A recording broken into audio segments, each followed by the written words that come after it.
સનાતન ધર્મની જય, પ્રમુખ સ્વામી મહારાજની જય, મહંત સ્વામી મહારાજની જય, સુરત અક્ષરધામ મહોત્સવની જય.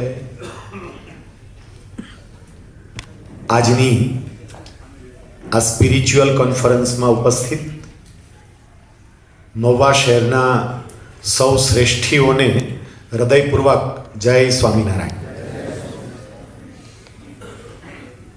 લગભગ 8:30 થવા આવ્યા છે અને તમારે બધાને હજુ જમવાનું બાકી છે. શિયાળો હોય એટલે આપણું શરીર જમવાનું થોડું વહેલું માંગે, પણ શરીરને ભોજનની જેટલી જરૂર પડે એટલી જ મનને પણ ભોજનની જરૂર પડે. એટલે આજે મારી જે જવાબદારી છે એ મનના ભોજનની જવાબદારી છે. કેટલીક ખૂબ અગત્યની અને મહત્વની વાતો આજે મારે આપ સૌની સમક્ષ મૂકવી છે. સમય મર્યાદાને આપણે ધ્યાનમાં રાખીશું, પણ કદાચ વાત પૂરી કરતા થોડું મોડું થાય તો પણ પ્રસાદ માટેની વ્યવસ્થા અહીંયા છે જ, અને એક દિવસ કદાચ થોડું મોડું જમશું તો એને કારણે બહુ મોટો ફેર નહીં પડે. સનાતન સંસ્કૃતિએ વિશ્વને ખૂબ આપ્યું છે.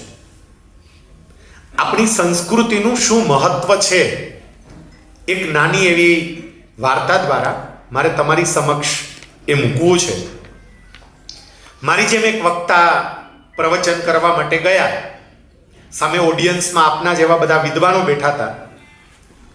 એટલે પેલા વક્તાએ બેગમાંથી એક સોનાનો સિક્કો કાઢ્યો અને સાથે સાથે આ સિક્કો સોનાનો છે એનું સર્ટિફિકેટ પણ બતાવ્યું, અને પછી એવું કહ્યું, આ સોનાનો સિક્કો સામે બેઠેલી વ્યક્તિઓમાંથી જેને જોઈતો હોય એને મારે ભેટમાં આપવો છે.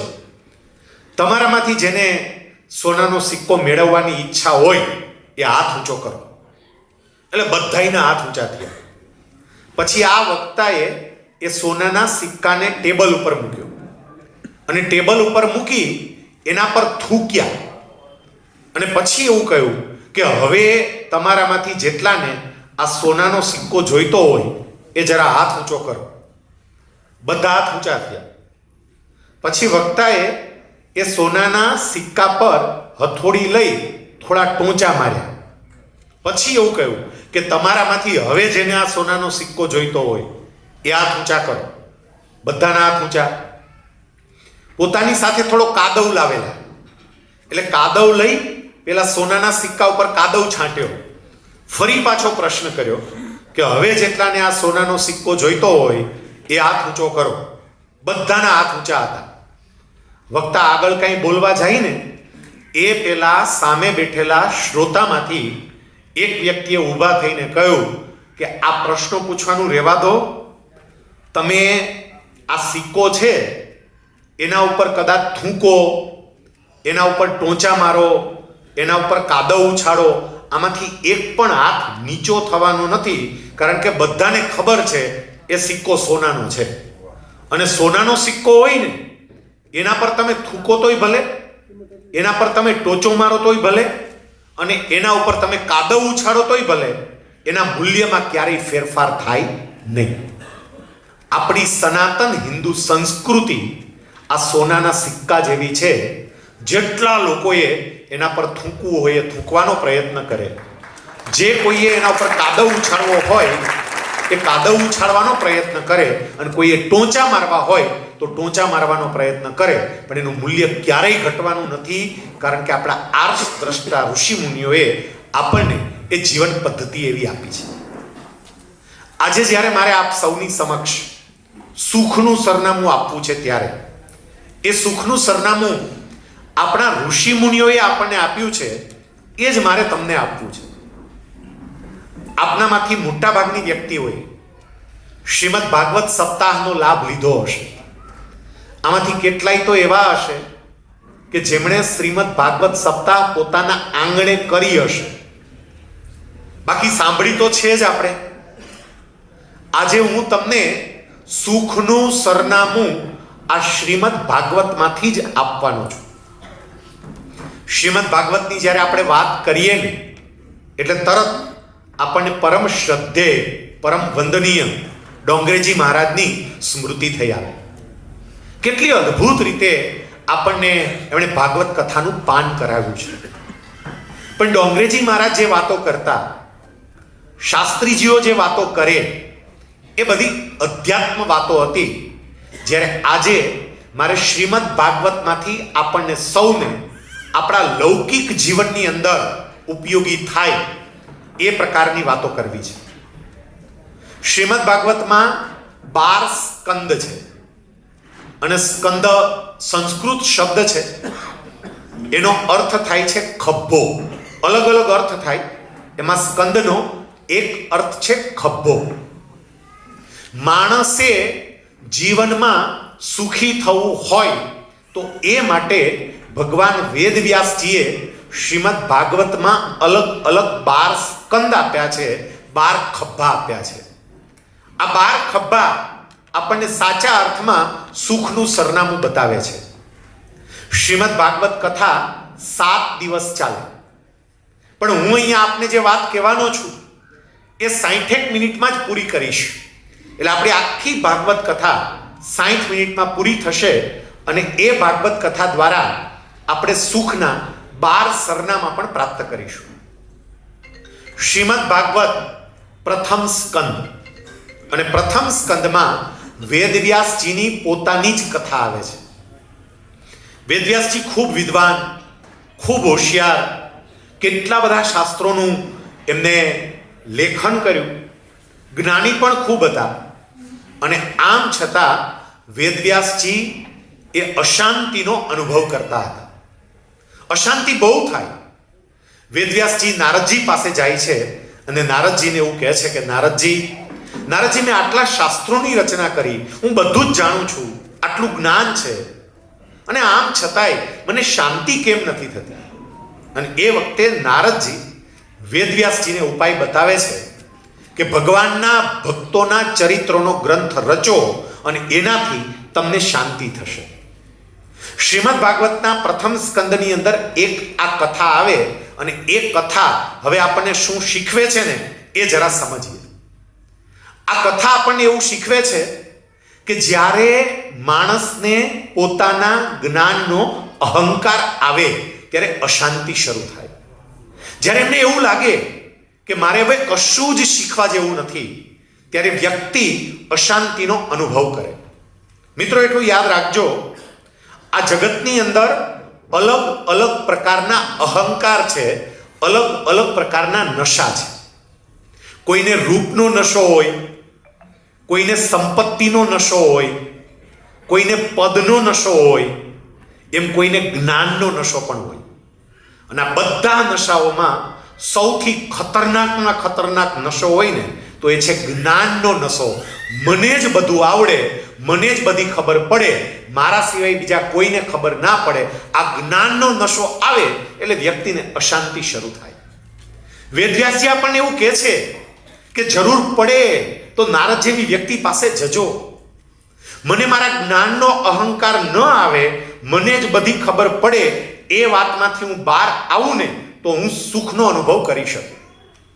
એટલે પહેલા સ્કંદમાંથી હું શું શીખીશ તો એટલું કે સમય પ્રમાણે હું નવું નવું શીખતો રહીશ, નવું નવું જાણતો રહીશ, સતત અને સતત મારી જાતને અપડેટ કરતો રહીશ. મને જ બધી ખબર પડે છે, મને બધું જ આવડે છે, એ અજ્ઞાનતામાંથી હું બહાર આવીશ. થોડી અઘરી વાત છે પણ છે બહુ મહત્વનું. અને જે વ્યક્તિને એક વખત એવું લાગે કે મારે હવે કાંઈ શીખવાની જરૂર નથી, સમજી રાખજો એ વ્યક્તિની પડતી ત્યાંથી જ શરૂ થાય. આપણે એક પ્રયોગ કરીએ. આજથી 15 વર્ષ પહેલા આપનામાંથી જેટલા મિત્રો મોબાઈલ ફોનનો ઉપયોગ કરતા હતા, અત્યારે નહીં, 15 વર્ષ પહેલા જેટલા પાસે મોબાઈલ ફોન હતો એ જરા હાથ ઊંચો કરો તો કેટલા પાસે 15 વર્ષ પહેલા મોબાઈલ હતો? પ્લીઝ, જેટલા પાસે 15 વર્ષ પહેલા, ભાઈઓ બહેનો બધા ઓકે, વેરી નાઇસ. ચલો, થેન્ક યુ. લગભગ 20% લોકો એવા છે કે જેમની પાસે 15 વર્ષ પહેલા મોબાઈલ હતો. ઓકે, બીજો પ્રશ્ન તમને બધાને, જેમણે હાથ ઊંચો કર્યો હતો એમને. 15 વર્ષ પહેલા તમે મોબાઈલ ફોનનો ઉપયોગ કરતા હતા અને એ વખતે તમારામાંથી જેટલા પાસે નોકિયાનો ફોન હતો, નોકિયાનો ફોન, એવા કેટલા? જરા હાથ ઊંચો કરો તો. જોજો, એ જ બધા હાથ ઊંચા છે તમામ. જે 15 વર્ષ પહેલા હાથ ઊંચો કર્યો ને એના થેન્ક યુ, આભાર. અને હવે ત્રીજો ને છેલ્લો પ્રશ્ન. તમારામાંથી એટલે 15 વર્ષ પહેલા જે લોકો ફોનનો ઉપયોગ કરતા હતા, નોકિયા ફોનનો ઉપયોગ કરતા હતા, એમને પૂછું છું કે તમારામાંથી અત્યારે જેટલા નોકિયા ફોનનો ઉપયોગ કરે છે એવા કેટલા? હાથ ઊંચો કરો, નજર નાખો. એક પણ નહીં સાહેબ. 15 વર્ષ પહેલા ભારતમાં સેલફોન જગતમાં જે કંપની રાજ કરતી હતી, 15 વર્ષમાં એ કંપનીનું નામ વિખાઈ ગયું. એવું કેમ? કારણ કે સમયની સાથે જે જરૂરી બદલાવ હતા ને એ ના કરી શકે. જે સમયની સાથે બદલાતા નથી એનો સમય પણ ક્યારેય બદલાતો નથી. ભાગવતનો પ્રથમ સ્કંદ એમ કે છે કે મારામાં બદલાવ લાવીશ. અહીંયા જેટલા 50 વર્ષની ઉપરની ઉંમરના બેઠા છે ને, યાદ રાખજો, તમારી નવી જનરેશન સાથે, તમારી યુવા પેઢી સાથે તમે જો તાલમેલ ઈચ્છતા હોય તો તમારામાં બદલાવ બહુ જરૂરી છે. કેટલાક લોકો હજી જૂની ઘરડ એમને પકડીને રાખે. મૂકો, સમય બદલાનો. હવે એ સમય નથી, સમય બદલાઈ ગયો. મારે કેટલીક બાબતો હવે મૂકવી પડે અને તો જ મારી નવી જનરેશન સાથે હું તાલમેલ સાધી શકીશ, નહીં તો તાલમેલ નહીં સધાય. સાહેબ, શ્રીમદ ભાગવતનો આ પ્રથમ સ્કંદ આપણને બધાને કહી જાય છે કે જ્ઞાનનો અહંકાર મૂકજો, જરૂર પડે ત્યાં નવું શીખવાની તૈયારી રાખજો, અને જે નવું શીખવાની તૈયારી રાખે ને એ હંમેશા સમયની સાથે બધાને પોતાના બનાવી શકે છે.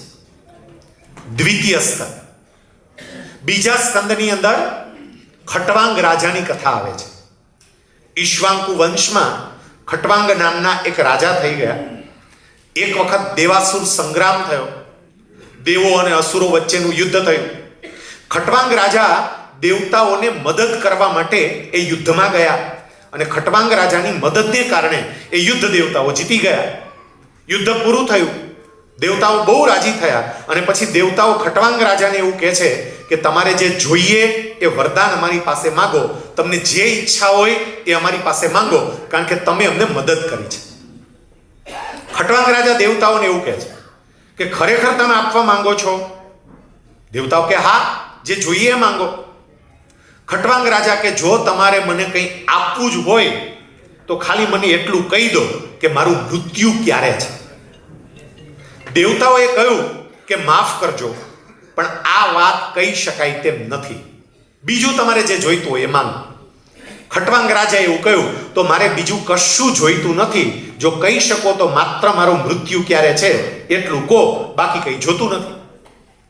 દેવતાઓને એવું લાગ્યું કે આ આપણું અપમાન છે અને એટલે દેવતાઓએ જેમની પાસે આ ડિપાર્ટમેન્ટ હશે એમની પાસેથી માહિતી મેળવી અને ખટવાંગ રાજાને માહિતી આપી, માત્ર 2 ઘડી પછી તમારું મૃત્યુ છે. સાહેબ, 1 ઘડી એટલે 24 મિનિટ અને 2 ઘડી એટલે 48 મિનિટ. માત્ર 48 મિનિટ પછી તમારું મૃત્યુ છે. ખટવાંગ રાજાને પોતાના મૃત્યુની ખબર પડી ગઈ. ખટવાંગ રાજા સીધા પૃથ્વી પર આવે છે, પોતાની જે સંપત્તિ હતી એ સંપત્તિનું યોગ્ય દાન કરે છે અને પોતે પ્રભુના ધ્યાનમાં મગ્ન બને છે. દ્વિતીય સ્કંદ એવું કહે છે કે ખટવાંગ રાજાએ માત્ર 2 ઘડીમાં પોતાના આત્માનું કલ્યાણ કર્યું, મોક્ષ કર્યો. સાહેબ, આ દ્વિતીય સ્કંદ આપણને શું સમજાવે છે?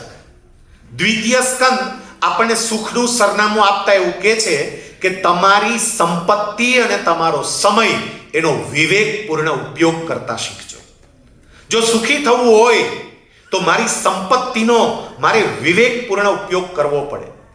સાહેબ, આજકાલ છાપાઓમાં આપણે વાંચીએ, આપણને ખબર પડે કે લોકો કઈ હદે આર્થિક મુશ્કેલીમાં મુકાઈ રહ્યા છે. મારી સંપત્તિની જાળવણી કરવી એ બહુ જરૂરી છે. હું અહીંયા તમને બે બાબતો કહીશ. નંબર 1, પહેલી વાત તો એ કે હું જે કંઈ પણ કમાઉં ને એમાંથી બચત કરવાની ટેવ પાડું. આ સમજજો, આજે બચત કરવાની ટેવ જતી રહી છે. લોકો એટલા ખોટા ખર્ચા કરતા થઈ ગયા છે, એટલી દેખાદેખી. અહીંયા બધા આદરણીય વ્યક્તિઓ બેઠા છે. સાહેબ, ઘણી વખત આપણને એવું જોવા મળે કે તમે કે હું અધિકારી તરીકે, ડોક્ટર તરીકે જે મોબાઈલ ફોનનો ઉપયોગ ના કરતા હોય ને, આપણા ડ્રાઈવર આપણા કરતા સારો મોબાઈલ ફોન વાપરતા હોય. મારે જરા વિચારવું પડે કે મારી જેટલી ક્ષમતા હોય એટલો ખર્ચો જ મારે કરાય, એથી વિશેષ ખર્ચો ના કરાય. આપણા વડવાઓએ આપણને ગુજરાતી કહેવત દ્વારા પણ આ સમજાવ્યું છે કે જેવડી પછેડી હોય એવડી સોળ તણાય. એ મારી જેટલી આવક હોય એ પ્રમાણે મારે ખર્ચો કરવો જોઈએ. ભગવાન સ્વામિનારાયણે શિક્ષાપત્રીમાં પણ આ નાણાકીય સિદ્ધાંતો આપ્યા છે. ભગવાન તો એ કહ્યું છે, આવકને ધ્યાનમાં લઈને ખર્ચો કરવો, બચત કરવાની ટેવ પાડવી, રોજે રોજ હિસાબ લખવો, અને આવું કંઈ થતું નથી. પાછળ આટલી મોટી સંખ્યામાં બહેનો બેઠા છે. મારે આપને કહેવું છે કે જરા વિચારજો કે આપણે બિનજરૂરી કેટલો બધો ખર્ચો કરતા થઈ ગયા છે. લગ્ન પ્રસંગમાં દેખાદેખીને કારણે ઓને ત્યાં આવું હતું એટલે આપણે આવું કરવું છે. જાત જાતની હવે તો રસમો જે પ્રમાણે આવી ગઈ છે, વાના રસમ ને મહેંદી રસમ ને હલ્દી રસમ ને ઓલી રસમ ને ફલાણી રસમ ને, એમાં બિચારી દીકરીના બાપનો રસો નીકળી જાય બધી રસમ. હું ફરી કહું, જેમની આર્થિક ક્ષમતા સારી હોય એને બિલકુલ ખર્ચો કરવો જોઈએ, પણ મારે બીજા ખર્ચો કરે છે એટલે કરવો એવું ના હોય. મારી સંપત્તિનો મારે વિવેકપૂર્ણ ઉપયોગ કરવો જોઈએ. બચત કરવાની ટેવ પડશે ને તો આપણી ઘણી બધી આર્થિક મુશ્કેલીઓ એને કારણે ઓછી થશે. 2011માં હું જુનાગઢ જિલ્લા પંચાયતની અંદર હિસાબી અધિકારી તરીકે કામ કરતો હતો. મારા એક ક્લર્ક હતા, પૂરી નિષ્ઠાથી અને પ્રામાણિકતાથી કામ કરનાર એક કર્મચારી. એમની દીકરીના લગ્નનું આમંત્રણ આપવા માટે મને આવ્યા. એમને પગાર સિવાય બીજી કોઈ આવક નહોતી, કોઈ જમીન નહીં, બીજો કોઈ વેપાર નહીં, કશું જ નહીં, માત્ર પગારની જ આવક. મેં એમને બેસાડ્યા અને પછી મેં એમને એવું કહ્યું કે તમારી દીકરીના લગ્ન છે, સ્વાભાવિક છે કે દીકરીના લગ્ન વખતે કેટલોક વધારાનો ખર્ચ કરવો પડે. આપણી સામાજિક પરંપરાઓ હોય, દીકરીને કંઈક ભેટ આપવી પડે, જમાઈને ભેટ આપવી પડે, પરંપરા પ્રમાણે જ્ઞાતિના લોકોને જમણવાર માટે આમંત્રણ આપવું પડે. તમારે પગાર સિવાય બીજી કોઈ આવક નથી, એ મને ખબર છે. તો અત્યારે કંઈ મદદની જરૂર હોય તો તમે કહો. હું કોઈ કોન્ટ્રાક્ટરને કહું અને એ કોન્ટ્રાક્ટર તમને 2-5 લાખ રૂપિયા આપે, પછી તમારી અનુકૂળતા પ્રમાણે તમે ધીમે ધીમે એમને પાછા આપી દેજો, પણ તમને અત્યારે મદદ મળી જાય, ટેકો મળી જાય, તમારે વ્યાજે પૈસા ના લેવા પડે. એણે મને જે જવાબ આપ્યો, મને કે ના સાહેબ, કોઈ મદદની જરૂર નથી. મેં એમને કહ્યું કે સંકોચ નહીં રાખતા, જરૂર હોય તો તમે કહો. એમણે મને એવું કહ્યું કે સાહેબ, મારી દીકરી 23 વર્ષની છે. 23 વર્ષ પહેલા જ્યારે આ દીકરીનો જન્મ થયો ને સાહેબ, એ જ વખતે મને ખબર હતી કે મારે એક દિવસ આ દીકરીને પારકા ઘરે વળાવવાની છે. સાહેબ, મને એ ખબર હતી કે મારે કેટલો ખર્ચો કરવો પડશે, અને હું એ જાણતો હતો કે મારે પ્રામાણિકતાપૂર્વક નોકરી કરવાની હતી, એટલે મુશ્કેલીઓ પણ ઊભી થશે. દીકરીના જન્મ પછી મેં અને મારા પત્નીએ સાથે બેસીને કેટલાક નિયમો નક્કી કરેલા. અમે નક્કી કર્યું કે બાકીના લોકો કદાચ મહિનામાં 1 વાર બહાર જમવા માટે જતા હશે, મહિનામાં 2 વાર બહાર જમવા માટે જતા હશે, આપણે 2 મહિને 1 વાર જશું, થોડી બચત કરશું. બાકીના લોકો જે ખર્ચા કરતા હશે એમાં આપણે ખર્ચા ઓછા કરશું, પણ દર મહિને જેવો પગાર આવે એટલે સીધા સોનીની દુકાને જઈ અને 1 ગ્રામ કાચું સોનું લઈ લેશું. ઘરેણું નહીં, ઘડાઈનો ખર્ચ લાગે. દર મહિને 1 ગ્રામ કાચું સોનું લઈ લેવું. મારો પગાર 23 વર્ષ પહેલા જે હતો, સોનાનો ભાવ એટલો હતો કે હું 1 ગ્રામ કાચું સોનું લઈ શકતો હતો. અત્યારે સોનાનો ભાવ એટલો વધી ગયો, મારો પગાર વધી ગયો. સાહેબ, દર મહિને મેં 1 ગ્રામ કાચું સોનું લીધું છે, મને કોઈ તકલીફ નથી પડી. ક્યારેક સરકારે એરિયર્સ આપ્યું હોય, ક્યારેક પગાર વધારો થયો હોય, તો 2 ગ્રામ 3 ગ્રામ એ રીતે પણ સોનું લેતો. સાહેબ આમ કરતા કરતા આ 23 વર્ષમાં કુલ 35 તોલા સોનું ભેગું થયું છે. એમાં 15 તોલા મારી દીકરી અને જમાઈને ઘરેણા રૂપે હું ભેટમાં આપવાનો છું અને બાકીના 20 તોલામાંથી મારા લગ્નનો બધો જ ખર્ચ એ નીકળી જશે. મને કોઈની મદદની જરૂર નથી અને મારે બોજો કરવાની પણ જરૂર નથી. બચત કરવાની ટેવ આપણને શું આપે એ આ સમજાય. એટલે બચતની ટેવ પાડજો અને સંપત્તિ ક્યાંય જતી ના રહે એનું હવે ધ્યાન પણ રાખજો. આજકાલ ફ્રોડ કેટલા થાય છે અને આપણી માનસિકતાને ધ્યાનમાં લઈ અને લોકો આપણને લૂંટવાનો પ્રયત્ન પણ કરે છે. સાહેબ લોકોને બહુ ઝડપથી પૈસાદાર બની જવું છે. તમે જોજો, બહુ ઝડપથી પૈસાદાર. કોઈની ગાડી જોવે, મર્સિડીઝ આવી, મારે મર્સિડીઝ કેમ આવે? અને ઝડપથી પૈસાદાર બનવા માટે ટૂંકા રસ્તા અપનાવે અને એ જ ટૂંકા રસ્તા લાંબા ગાળે બહુ જ નુકસાનકારક સાબિત થાય.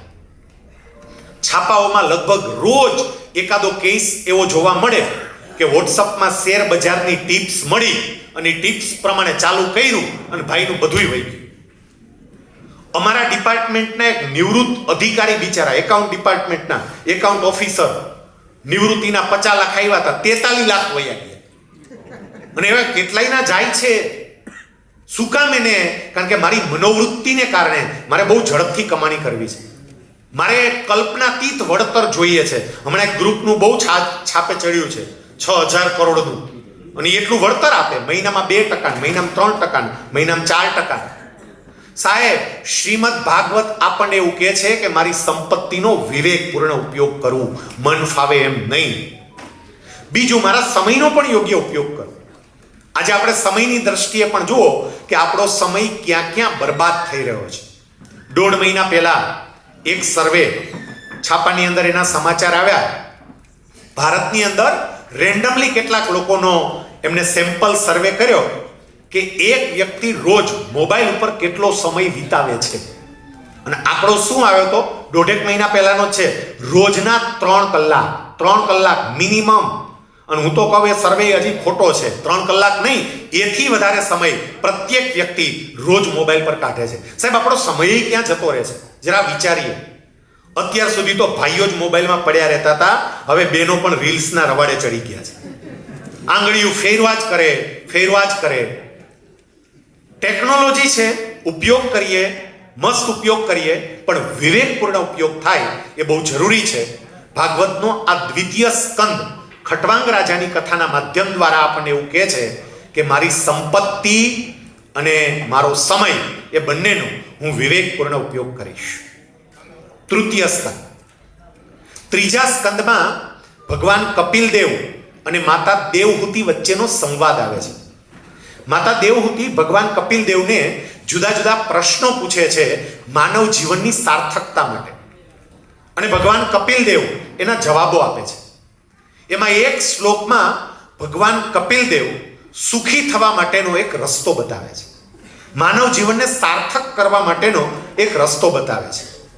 ભગવાન કપિલ દેવ માતા દેવહૂતિને એવું કહે છે, પ્રસંગ મજરમ પાસમ આત્મનઃ કવયો વિદુ સ એવ સાધુ સુકૃતો મોક્ષ દ્વારમ અપાવૃતમ. જીવનની અંદર કોઈ એવા માર્ગદર્શક શોધી લો કે જે માર્ગદર્શક તમને સાચા રસ્તે લઈ જાય. સાહેબ સુખી થવા માટેની આ 3જી ચાવી કે મારા જીવનની અંદર કોઈ એવા માર્ગદર્શક હોવા જોઈએ કે જે માર્ગદર્શક મને યોગ્ય રાહ બતાવે. જરાક પ્રત્યેક વ્યક્તિ પોતાની જાત સાથે વિચાર કરે કે મારા જીવનમાં આવા માર્ગદર્શક છે. એવી વ્યક્તિ, એવા માર્ગદર્શક, એવા ગુરુ કે જે મને યોગ્ય સમયે અયોગ્ય કામ કરતા અટકાવે. અને આવી વ્યક્તિઓ નથી. યોગ્ય સમયે અયોગ્ય કામ કરતા જો હું અટકી જાઉં ને તો કેટલાય દુઃખોથી હું દૂર થઈ જાઉં. અને એટલે આવા માર્ગદર્શકની પણ જીવનમાં બહુ જરૂર છે. એ માર્ગદર્શક આધ્યાત્મિક ગુરુ રૂપે પણ હોઈ શકે, એ માર્ગદર્શક મિત્ર રૂપે પણ હોઈ શકે, એ માર્ગદર્શક પિતા રૂપે પણ હોઈ શકે, એ માર્ગદર્શક પતિ કે પત્ની રૂપે પણ હોઈ શકે. પણ કોઈ એવું માર્ગદર્શક જોઈએ કે જે આપણને એવું કહી શકે કે બસ હવે અહીંથી પાછો વળ, અહીંથી આગળ ના જવાય. કેટલાક એવું કહી જ નથી શકતા આપણને. બોલો, આપણે છાપ જ એવી ઊભી કરી હોય, તમારી પીઠ પાછળ બોલે, પણ તમારા મોઢે કોઈ નહીં કે તારે આ ન કરવું જોઈએ. સાહેબ, એવી વ્યક્તિઓ તમારી આજુબાજુ રાખજો કે જે તમને કે તારે આ ન કરવું જોઈએ. આપણે જ્યારે માળા ફેરવીએ ને ત્યારે માળામાં તમે જોજો 108 મણકા પૂરા થાય એટલે ફૂમતું આવે, અને ફૂમતું જે રાખ્યું હોય ને એ જે પારામાં રાખ્યું હોય ઊભું એને સુમેરું કહેવાય. અને માળા ફેરવવાનો એક નિયમ છે કે માળા ફેરવતા ફેરવતા તમે આ સુમેરુ પાસે પહોંચો પછી એમનો આગળ ન વધાય, ત્યાંથી તમારે પાછું વળવું પડે અને આમ ઉલટાવવું પડે અને પછી માળા ફેરવવાની પાછી શરૂ કરવાની. આ માર્ગદર્શક એટલે સુમેરુ છે. જીવનમાં એવા સુમેરુ રાખવા કે આપણને કે બસ હવે અહીંથી પાછો વળી જાય, અહીંથી આગળ વધવાનું નથી, અહીંથી પાછો વળ. શ્રીમદ ભાગવતનો આ તૃતીય સ્કંદ કપિલદેવ ભગવાનના ઉપદેશ દ્વારા આપણને સૌને સુખનું ત્રીજું સરનામું આપે છે, સુખની ત્રીજી ચાવી આપે છે કે મારા જીવનમાં માર્ગદર્શક રાખવા જે મને યોગ્ય સમયે અયોગ્ય કામ કરતા અટકાવે. ચોથો સ્કંદ. ચોથા સ્કંદની અંદર ધ્રુવજીની કથા આવે છે, અને આ કથા આપણે બધાએ સાંભળેલી છે. ઉત્તાનપાદ નામના એક રાજા હતા, એમને 2 રાણી હતી. મોટી રાણીનું નામ સુનીતિ, નાની રાણીનું નામ સુરુચિ. મોટી રાણીને એક દીકરો, એનું નામ ઉત્તમ. નાની રાણીને પણ એક દીકરો, મોટી રાણીનો દીકરો ધ્રુવ અને નાની રાણીનો દીકરો ઉત્તમ. એમાં નાની રાણી જે સુરુચિ હતી એ ઉત્તાનપાદ રાજાની પ્રિય રાણી હતી. અને આમ પણ એક નિયમ જ છે કે જે છેલ્લે આવ્યું હોય ને એ પ્રિય હોય. તમે જોજો, કોઈ પણ દંપતીને એક કરતા વધારે સંતાનો હોય, આમ તો પ્રેમ બધા માટે સમાન જ હોય, પણ સૌથી નાનું સંતાન હોય ને એના પ્રત્યે લાગણી વિશેષ હોય, કારણ કે સૌથી છેલ્લે આવ્યું છે. એમાં આ રાણી ઉત્તાનપાદ રાજાની પ્રિય રાણી હતી, એટલે એના દીકરાને સ્થાન પણ એવું મળતું હતું. એકવાર ઉત્તાનપાદ રાજા પોતાની ગાદી પર બેઠા હતા. નાની રાણી સુરુચિનો દીકરો ઉત્તમ ઉત્તાનપાદ રાજાના ખોળામાં રમતો હતો. ધ્રુવ ત્યાંથી પસાર થયો. ધ્રુવે જોયું કે ભાઈ ઉત્તમ અત્યારે રમે છે, એટલે એમને પણ પપ્પાના ખોળામાં બેસવાની ઈચ્છા થઈ. એ પોતાના પિતા પાસે આવ્યા. રાજા માટે તો બંને દીકરા સરખા. એમણે તરત ધ્રુવને લઈ અને પોતાના બીજા ખોળાની અંદર બેસાડ્યા. બંને દીકરાને રમાડે છે. ત્યાંથી સુરુચિ નીકળી. એમણે જોયું કે ઉત્તમની સાથે સાથે ધ્રુવ પણ રાજાના ખોળામાં રમે છે, એટલે સુરુચિ રાજા પાસે ગઈ, ધ્રુવનો હાથ પકડ્યો, હાથ પકડી નીચે ઉતાર્યો અને પછી એવું કહ્યું કે અહીંયા બેસવાની તને કોઈ સત્તા કે અધિકાર નથી. અહીંયા બેસવું હોય ને તો મારા પેટે જન્મ લેવો પડે તો અહીંયા બેસવા મળે, બાકી અહીંયા બેસવા ના મળે. ચાલ ઉતાર, એમ કરી નીચે ઉતાર. પેલો બિચારો રડતો રડતો જતો રહ્યો. અને રાજા પાછા કંઈ બોલ્યા નહીં, કારણ કે આમ ઘરવાળી સામે કોણ બોલે, એટલે ઉત્તાનપાદ રાજા ના બોલ્યા. અને એ તો યુનિવર્સલ ટ્રુથ છે, વૈશ્વિક સત્ય છે, કોઈ ક્યારેય કંઈ બોલી જ ન આવે.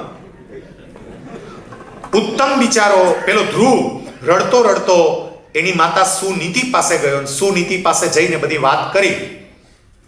એ વખતે સુનીતિ ઉત્તમને જે જવાબ આપેલા, ધ્રુવને જે જવાબ આપે છે, સુનીતિ એવું કહે છે, બેટા એવા ખોળામાં શું કામ એને બેસવું કે જે ખોળામાં બેઠા પછી ફરી પાછું ઉતરવાનું થાય.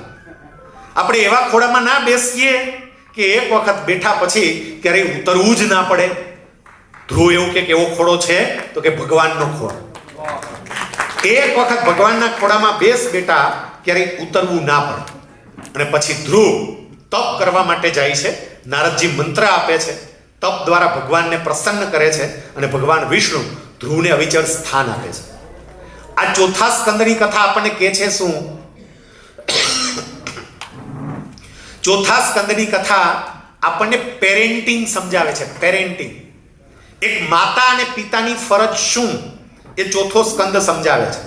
અને એવું કહે છે કે મારા સંતાનને હું સંકુચિત વૃત્તિ વાળો નહીં બનાવું, મારા સંતાનને વિશાળ દ્રષ્ટિ વાળો બનાવીશ.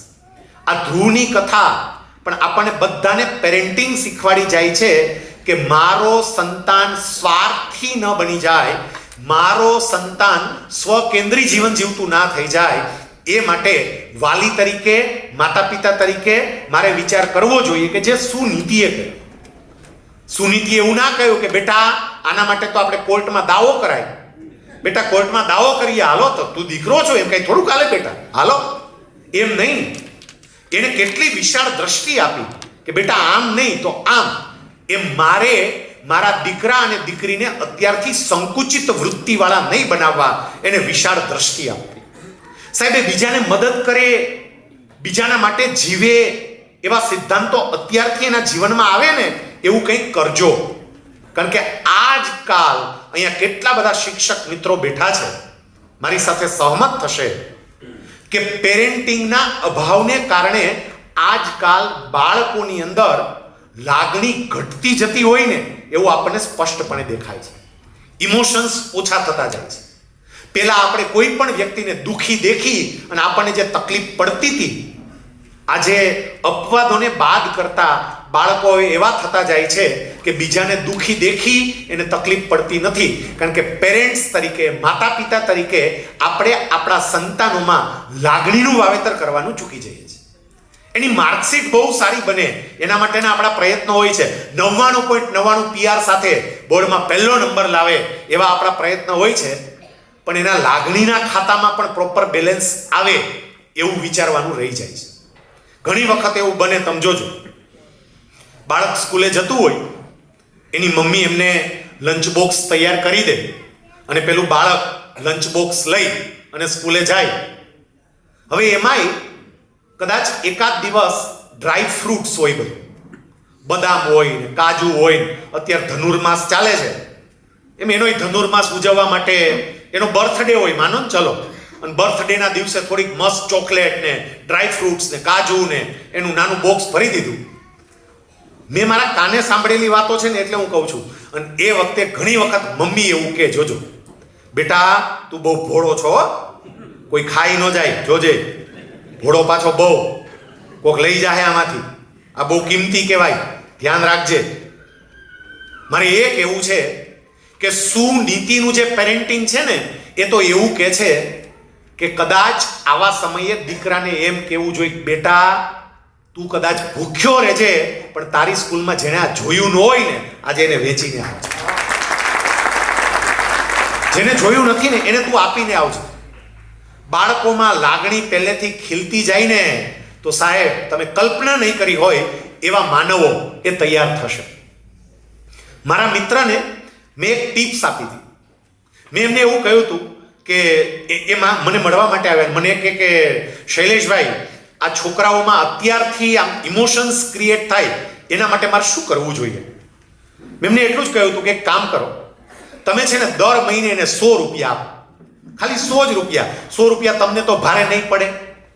એ છોકરો પ્રાથમિક શાળામાં અભ્યાસ કરતો હતો, 100 રૂપિયા તમારે દર મહિને આપવાના અને એને એટલું કહેવાનું કે આ 100 રૂપિયા તારે તારા માટે વાપરવાના નથી, તારે બીજા જેના માટે વાપરવા હોય ને એના માટે વાપરવાની છૂટ. તારે તારા માટે આ 100 રૂપિયા વાપરવાના નહીં. હું તને દર મહિનાની 1લી તારીખે 100 રૂપિયા આપીશ, 2 દિવસ પછી તારે મને એનો હિસાબ આપવાનો કે 100 રૂપિયા તે ક્યાં વાપર્યા.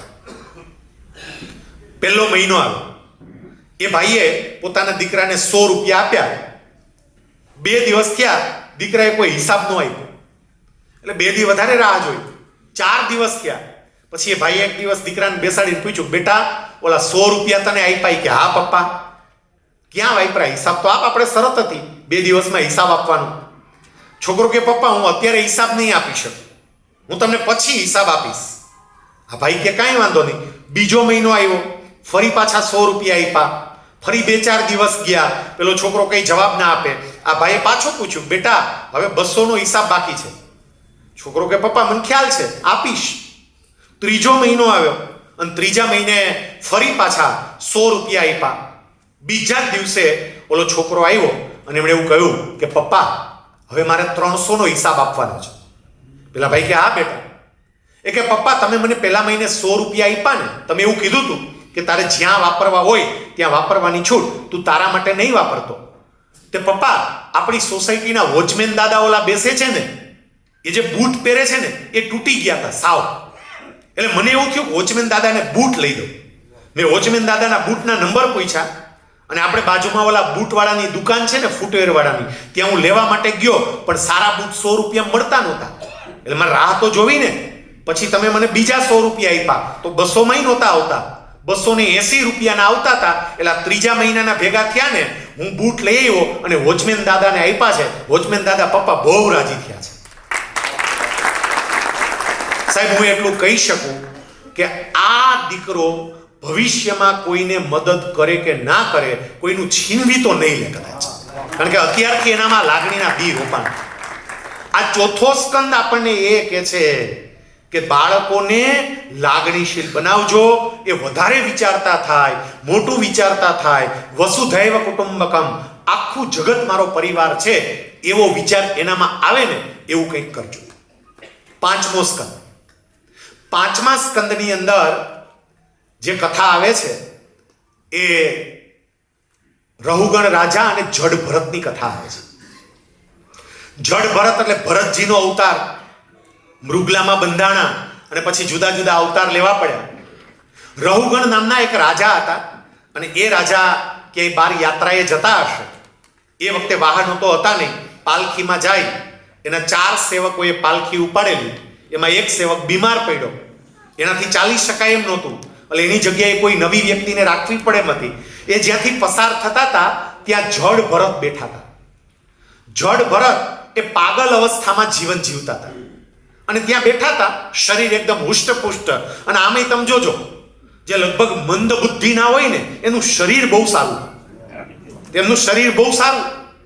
એટલે પેલા જે સૈનિક હતા એનું ધ્યાન ગયું, એને એવું થયું કે આ સેવક છે, એને તકલીફ પડી છે, બીમાર છે, એ ચાલી નથી શકતો, એની જગ્યાએ આને જોડી દો. સેવકને છૂટી આપી અને જડ ભરતને રાજાની પાલખીમાં જોડ્યા. રાજાની પાલખીમાં 3 સેવક ને ચોથા જડ ભરત, ચારે આયલા જાય. જડ ભરત છે ને નીચે જોઈને ચાલે, અને નીચે કોઈ જીવ જંતુ જોવે એટલે તરત કૂદકો મારે. એ કૂદકો મારે એટલે ઉપર રાજા ઊંચા નીચો થાય. 2-4 વાર આવું બન્યું. રાજાએ તરત કીધું પાલખી નીચે રાખો, નીચે રાખો પાલખી. આ કેમ આવું થાય છે?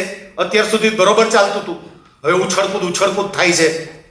એટલે પેલા સૈનિકે તરત કહ્યું, જે જવાબદારી સંભાળતા હતા એને, કે મહારાજા, આપના 4 સેવકમાંથી એક બીમાર પડ્યા, એટલે એની જગ્યાએ આ ગાંડાને લીધો છે અને આ હારો કૂદકા જ માર્યા કરે છે. રાજા નીચે ઉતરીને જડ ભરતને એવું કહે છે કે તને કઈ ખબર પડે છે કે નહીં? તું કઈ સમજે છે કે નહીં? હું રાજા છું અને તું મારી પાલખી ઉપાડે છે, તારે સમજવું જોઈએ. આવી બધી વાતો કરી અને સામે જડ ભરત પછી રાજાને જે વાતો કરે છે, કોણ રાજા કોણ સેવક, બધી આત્મજ્ઞાનની વાતો કરે છે. તું એ હાડમાસનો લોચો છો, હું હાડમાસનો લોચો છું. અને આ વાતો રહુગણ રાજાને બરોબરની ચોંટી ગઈ અને એને સીધા જડ ભરતના પગ પકડી લીધા, ગુરુ તરીકે સ્વીકાર્યા કે ભાઈ, હું તને સમજતો તો જુદો, તું તો નીકળો જુદો. આ પાંચમા સ્કંદની કથા આપણને શું કહે છે? દુનિયામાં ક્યારે કોઈનું મૂલ્યાંકન બાહ્ય દેખાવ ઉપરથી ન કરો. બાહ્ય દેખાવ ઉપરથી કોઈનું મૂલ્યાંકન ના કરો. ઘણી વખત એવું બને, તમે જોજો, બાહ્ય દેખાવ ઉપરથી કોઈક વ્યક્તિ આવે, બરોબર શર્ટ પહેર્યો ન હોય, એક બટન ખુલ્લું હોય, 2-4 ડાઘા પડી ગયા હોય, પગમાં સ્લીપર પહેર્યા હોય, એટલે આપણને હા ક્યાં આવી ગયો સ્પિરિચ્યુઅલ કોન્ફરન્સમાં. સાહેબ, શક્ય છે કે એની અંદર કોઈ મહારાજા જીવતો હોય અને કદાચ કોઈ ટાઈ બાય સૂટ સ્પ્રે મારીને આવે આમ ટનાટન ચકાચક થઈને, અને શક્ય છે કે એની અંદર કોઈ રાક્ષસ જીવતો હોય. માત્ર ને માત્ર દેખાવ પરથી હું કોઈનું મૂલ્યાંકન નહીં કરું. જીવનમાં સુખી થવું હોય સાહેબ, નાના માણસોને પ્રેમ કરતા શીખજો. નાના માણસોને પ્રેમ કરજો, તમારું મૂલ્ય વધી જશે. પરમ પૂજ્ય પ્રમુખ સ્વામી મહારાજ, પરમ પૂજ્ય મહંત સ્વામી મહારાજ, એમણે બધાએ એ કર્યું. જેટલા મહાપુરુષો તમે જુઓ ને, નાના નાના માણસોને બહુ પ્રેમ કર્યો છે. પ્રમુખ સ્વામી મહારાજ જ્યારે આ જગતમાંથી વિદાય થયા, સારંગપુરમાં 3 દિવસ એના દર્શન કરવા માટે જે લાઈનો લાગી છે સાહેબ, જેને સ્વામિનારાયણ સંપ્રદાય સાથે સ્નાન સૂતકનો સંબંધ ન હોય ને, એવા લોકો અંતિમ દર્શન માટે આવતા હતા. કેમ? કારણ કે પ્રમુખ સ્વામી મહારાજે નાના નાના માણસને પ્રેમ બહુ કર્યો. એક સરસ મજાની નાની વાર્તા મારે તમને કહેવી છે, જરા ધ્યાનથી આ વાર્તા સાંભળજો. અત્યારે જેવી રીતે આપણી આ સ્પિરિચ્યુઅલ કોન્ફરન્સ છે, એવી રીતે એકવાર આંકડાઓની સ્પિરિચ્યુઅલ કોન્ફરન્સ હતી. આંકડાઓ એટલે એકડો બગડો તગડો એ બધા. અને એ લોકોની વચ્ચે બ્રેક પડ્યો ચા પીવા માટેનો, એટલે બધા ચા પીવા માટે ગયા. આંકડાઓ બધા ચા પીતા હતા ને એકબીજા વાતો કરતા હતા. નવડો ધીમે ધીમે ચાલતા ચાલતા આંઠડા પાસે ગયો અને જઈને જોરદાર તમાચો આંઠડાને ઠોક્યો. એટલે આંઠડો વિચારવા માંડ્યો કે આ મને તમાચો કામ માર્યો, મારી કઈ ભૂલ થઈ ગઈ, હું એની ખુરશી ઉપર તો બેહી નથી ગયો, એનો મોબાઈલ કઈ મારો મોબાઈલ ચાલુ નહોતો ચાલુ કાર્યક્રમ દરમિયાન, આ મને માર્યો કેમ, મારી ભૂલ કેમ થઈ ગઈ. એ તરત નવડા પાસે ગયો આંઠડો. નવડાને એટલું કહ્યું કે મેં તમારું કઈ અપમાન કર્યું? તો કે ના, બિલકુલ નહીં, મારી કઈ ભૂલ થઈ? કોઈ ભૂલ નહીં. તો પછી તમે મને માર્યો કેમ? નવડો કે હું કોણ? આંઠડો કે તમે નવડો છો. નવડો કે તું કોણ? કે હું આંઠડો છું. નવડો કે મોટું કોણ? આંઠડો કે તમે. બસ તો આવે, મોટા હોય ને એટલે આવે, નાના એ તૈયારી રાખવાની ખાવાની. શું મોટા તરફથી લાફો આવે જ. બાકીના બધા આંકડામાં વાત સાંભળતા. આંઠડો હળવેકથી ચાલતા ચાલતા સાતડા પાસે ગયો અને જોરદાર તમાચો હાથડાને માર્યો. હાથડાએ પૂછ્યું જ નહીં મારો વાંક હું, ગુનો હું. સાતડાએ જઈને છગડાને ઠોકી, છગડાએ પાંચડાને, પાંચડાએ ચોગડાને, ચોગડાએ તગડાને, તગડાએ બગડાને, અને બગડાએ એકડાને માર્યું ને તા તો મીંડું મીંડું ધ્રુજવા. મીંડાને ધ્રુજતું જોયું એટલે એકડાએ કહ્યું ચિંતા કરમાં, ઉપરથી આવ્યું એટલે હું નીચે પાસો નહીં કરું, અહીંયા આવ. મીંડાને બાજુમાં બોલાવ્યું, પોતાની બાજુમાં ઊભું રાખ્યું, એના ખભે હાથ રાખ્યો.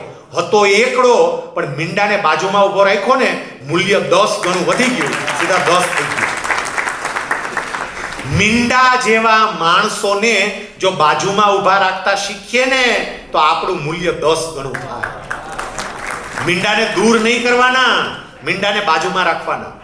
મારા પરિવારની અંદર કોઈ પણ વ્યક્તિ આર્થિક દ્રષ્ટિએ કદાચ સામાન્ય હોય તો શું થયું? આપણે કેવું બને તમે જોજો, આપણે મોટો માણા કે નાનો માણા કોણ એના માપદંડો કયા નક્કી કરી નાખ્યા? પદના આધારે નક્કી કરીએ, પૈસાના આધારે નક્કી કરીએ. સાહેબ, વ્યક્તિના જીવનના આધારે પણ નક્કી થાય કે મોટો કોણ અને નાનો કોણ. નાના માણસોને પણ હું પ્રેમ, જો ફરી યાદ રાખજો, આનો મતલબ એવો નથી કે મોટા માણસનું અપમાન કરવું. સ્વામિનારાયણ ભગવાને શિક્ષાપત્રીમાં વ્યવહાર પણ શીખવાડ્યો છે કે કોઈ મોટો માણસ આવે તો સામે એમને આદર થકી લેવા માટે જવું, એમને યોગ્ય જગ્યાએ બેસાડવા, આ બધી વાત કરી છે. એટલે મોટી વ્યક્તિ એનું સન્માન બિલકુલ થવું જોઈએ, પણ નાની વ્યક્તિનું અપમાન નહીં કરવું. બસ, મોટી વ્યક્તિનું સન્માન કરજો, નાની વ્યક્તિનું અપમાન નહીં કરતા. આ આપણને 5મો સ્કંદ શીખવી જાય છે. 6ઠ્ઠો સ્કંદ. 6ઠ્ઠા સ્કંદની અંદર અજામિલની કથા આવે છે. અજામિલ નામનો એક બ્રાહ્મણ હતો, અત્યંત પવિત્ર, અત્યંત વિદ્વાન. લોકો એને એટલું માન આપે, એટલું સન્માન આપે, એટલો આદર આપે. એક વખત અજામિલ રસ્તા પરથી પસાર થતા હતા અને એને જોયું તો દૂર એક સ્ત્રી ઊભી હતી. એ સ્ત્રી નગરની વેશ્યા હતી, પોતાનું શરીર વેચનારી સ્ત્રી. અજામિલે જોયું કે વેશ્યા ત્યાં ઊભી છે અને એના માથામાંથી એક ફૂલ નીચે પડી ગયું. અજામિલે એ પણ જોયું. થોડી વાર થઈ, પેલી વેશ્યા ચાલતી ચાલતી આગળ નીકળી ગઈ. અજામિલ ચાલતા ચાલતા જે જગ્યાએ વેશ્યા ઊભી હતી ને ત્યાં પહોંચ્યો. નીચે નજર ગઈ, ફૂલ પડેલું હતું અને એટલું સરસ ફૂલ હતું, જોયું એટલે નીચે વળીને ફૂલ લીધું, ફૂલને સૂંઘ્યું અને ફૂલ સૂંઘતાની સાથે એના વિચારો બદલાવા માંડ્યા. જે વ્યક્તિ અત્યંત પવિત્ર હતો, વિચારો બદલાવાને કારણે એ જ વ્યક્તિ પતિત થઈ ગયો. જેને ગામ લોકો આદર આપતા હતા, માન આપતા હતા, સન્માન આપતા હતા, લોકો એનો તિરસ્કાર કરવા માંડ્યા. આખું જીવન બદલાઈ ગયું. પછી તો એને નારદજી મળે છે અને નારદજી એમના દીકરાનું નામ નારાયણ પાડે છે. એ ફરી પાછા વળે છે. પણ આ અજામિલની કથા આપણને કહે છે શું? સાહેબ, અજામિલની કથા આપણને એ કહે છે કે તમારા ચારિત્રનું ધ્યાન રાખજો, નહીતર તમારું ચારિત્ર તમે ગમે એટલી ઊંચાઈએ હશો ને ત્યાંથી નીચે પાડશે. ચારિત્રમાં એક દાગ સાહેબ ગમે એટલી ઊંચાઈએ તમે હોય ત્યાંથી નીચે પાડે. શ્રી હનુમાનજી મહારાજ જ્યારે માતા સીતાની શોધ કરવા માટે લંકા જતા હતા, સમુદ્ર ઉપરથી પસાર થતા હતા, અલગ અલગ રાક્ષસોનો સામનો કરે છે અને છેલ્લે સિંહિકા નામની જે રાક્ષસી મળે છે, સિંહિકા શું કરતી? આકાશ માર્ગે કોઈ પણ પસાર થાય એટલે એનો પડછાયો નીચે સમુદ્રમાં પડે, સિંહિકા પડછાયાને પકડે, પડછાયાને પકડીને ખેંચે એટલે ઉપરવાળી વ્યક્તિ સીધી આવે નીચે અને પછી એને મારી નાખે. સાહેબ, આપણા શાસ્ત્રોની આ કથાઓ આપણને બહુ સરસ સંદેશ આપી જાય છે. આપણને એવું કહે છે કે કોઈ પણ વ્યક્તિ સફળતાના આકાશમાં ઊંચે ઊંચે ઉડતો હોય પણ પડછાયો એટલે એના જીવનની કાળી બાજુ, એના ચારિત્રની કાળી બાજુ એ જો કોઈના હાથમાં આવી ગઈ ને તો ઉપરના આકાશમાંથી સીધે નીચે તમને પાડીને ખતમ કરી દેશે. અને અત્યારે એવું થાય છે. તમે જેને સાંભળવા માટે કલાકો સુધી રાહ જોતા હોય, જેને સાંભળવા માટે કલાકો સુધી બેસતા હોય અને એ જ વ્યક્તિને કેટલાય વર્ષોથી જામીન ના મળે, આવી પરિસ્થિતિ પણ આવે. કેમ? તો કે ચારિત્રમાં દાવ, એ કાળી બાજુ કોકે પકડી. માત્ર ને માત્ર આ ભાગવતના 6થા સ્કંદની કથા નથી. સમજો બધા, આ કથા આજે પણ ચાલુ જ છે.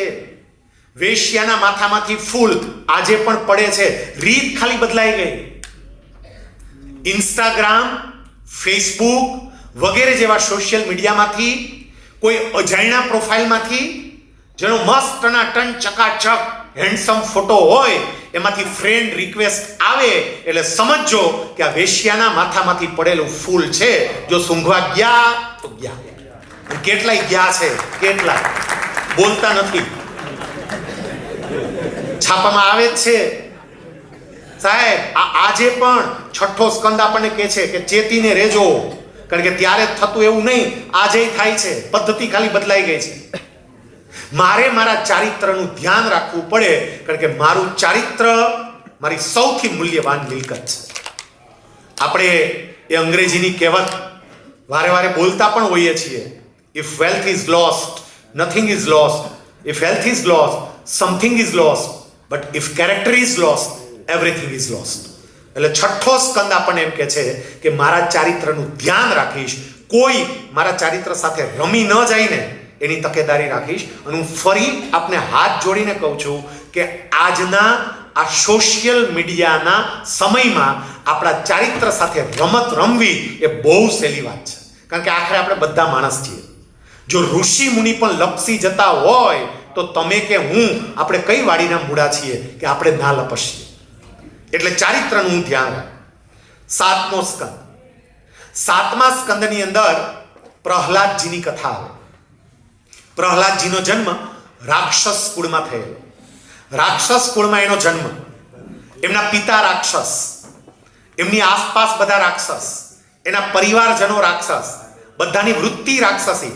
અને છતાંય તમે જુઓ, પ્રહલાદજીએ ભગવાનની ભક્તિ કરી અને ભગવાનને એવા પ્રસન્ન કર્યા કે એમના માટે ભગવાને નૃસિંહ રૂપે પ્રગટ થવું પડ્યું. આ 7મા સ્કંદની કથા આપણને એ સમજાવે છે કે મારે જે કંઈ પણ કામ કરવું હોય ને એ કામ હું પૂર્ણ સમર્પણ ભાવ સાથે કરીશ. પ્રહલાદનું જે કામ હતું ને એણે ભક્તિ કરી, પણ સાહેબ પૂર્ણ સમર્પણ સાથેની ભક્તિ. અહીંયા બેઠેલી પ્રત્યેક વ્યક્તિએ વિચારવું પડે, સુખી થવું હોય તો, કે હું જે કામ કરું છું એમાં મારું ડેડિકેશન કેટલું, મારું સમર્પણ કેટલું, હું સમર્પણ ભાવે એ કામ કરું છું કે કેમ. ઘણી વખત તમે જોજો કે સમર્પણ ભાવે હવે કામ નથી થતું. ભગવાન શ્રી કૃષ્ણએ શ્રીમદ ભગવદ્ ગીતાના 3જા અધ્યાયમાં આપણને આ જ વાત કરી છે, નિયતમ કુરુ કર્મત્વમ, તારું નિયત થયેલું કર્મ પૂરી નિષ્ઠા સાથે કર. સાહેબ, એટલું સમજો, મને જે કામ સોંપવામાં આવ્યું હોય, હું હિસાબી અધિકારી હોય, સરકારના નાણાંનો વ્યય થતો અટકાવવો એ મારી ફરજ હોય, અને જો હું એ કામ પૂરી નિષ્ઠા સાથે કરતો હોય તો હું માળા જ કરું છું એમ સમજજો. એ ભગવાનની માળા જ છે ત્યાં બેઠા બેઠા. અહીંયા જેટલા ડોક્ટર મિત્રો બેઠા છો ને સાહેબ, આ બધા આપને ત્યાં જે દર્દી આવતા હોય એ દર્દીને પ્રેમથી જોતા હોય, એની સાથે પ્રેમથી વાતો કરતા હોય, આ ભગવાન સાથે જ વાતો થાય છે એમ સમજજો. એ મારું કર્મ જે છે ને એ ભક્તિ જ છે. મારું કર્મ ભક્તિ બનવી જોઈએ. આપણને સત્પુરુષોએ પણ એ શીખવ્યું છે. પરમ પૂજ્ય મહંત સ્વામી મહારાજ સાહેબ, નિષ્ઠા કોને કહેવાય, કર્મ નિષ્ઠા કોને કહેવાય આપણને ખ્યાલ આવે પરમ પૂજ્ય મહંત સ્વામી મહારાજ એકવાર સિંગાપોરથી ઓસ્ટ્રેલિયા જતા હતા ફ્લાઇટમાં, અને ફ્લાઇટ ચાલુ, કોઈ હરિભક્તને પત્ર લખવાનો હતો, થોડો અધૂરો રહી ગયો હશે, એટલે ચાલુ ફ્લાઇટે મહંત સ્વામી મહારાજે એમના સેવક સંતને એવું કહ્યું કે પેલો પત્ર લાવો, આપણે પૂરો કરીએ. એટલે સેવક સંતે પત્ર આપ્યો, પેડ આપ્યું, પેન આપ્યું. સમજો, ફ્લાઇટમાં મુસાફરી ચાલુ છે, 90 વર્ષની ઉંમર છે, અને સ્વામીએ પેન લઈ અને પત્રનો ઉત્તર લખવાનું શરૂ કર્યું, પણ પેન ચાલે જ નહીં. આમ પ્રયત્ન કરે પણ પેન ચાલે જ નહીં. શું કામ? એની પાછળનું કારણ એ હતું કે ફ્લાઇટમાં ટેમ્પરેચર થોડુંક વધારે ડાઉન હતું, અને એને કારણે સ્વામીની આંગળીઓ થીજી ગઈ, આંગળી થીજી ગઈ, આમ સ્થિર થઈ ગઈ હતી.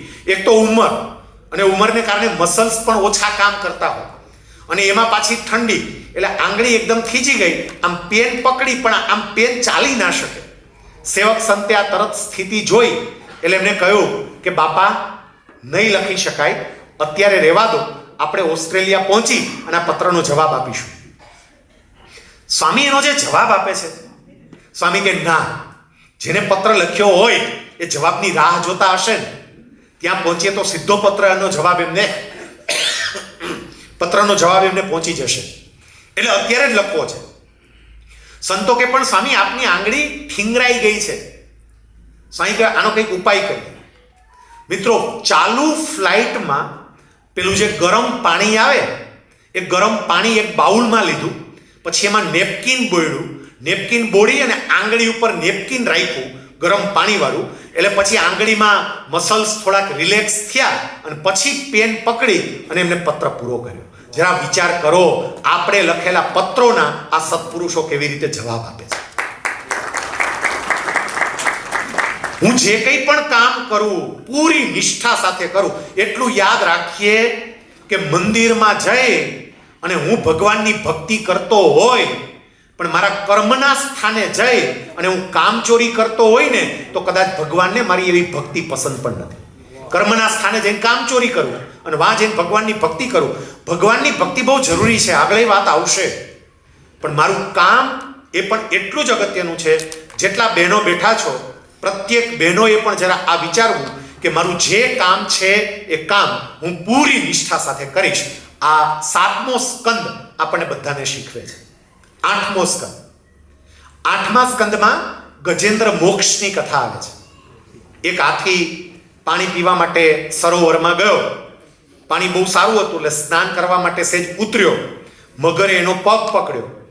પગ છોડાવવા માટે બહુ પ્રયત્ન કરે, કોઈ રીતે બિચારાનો પગ છૂટે નહીં.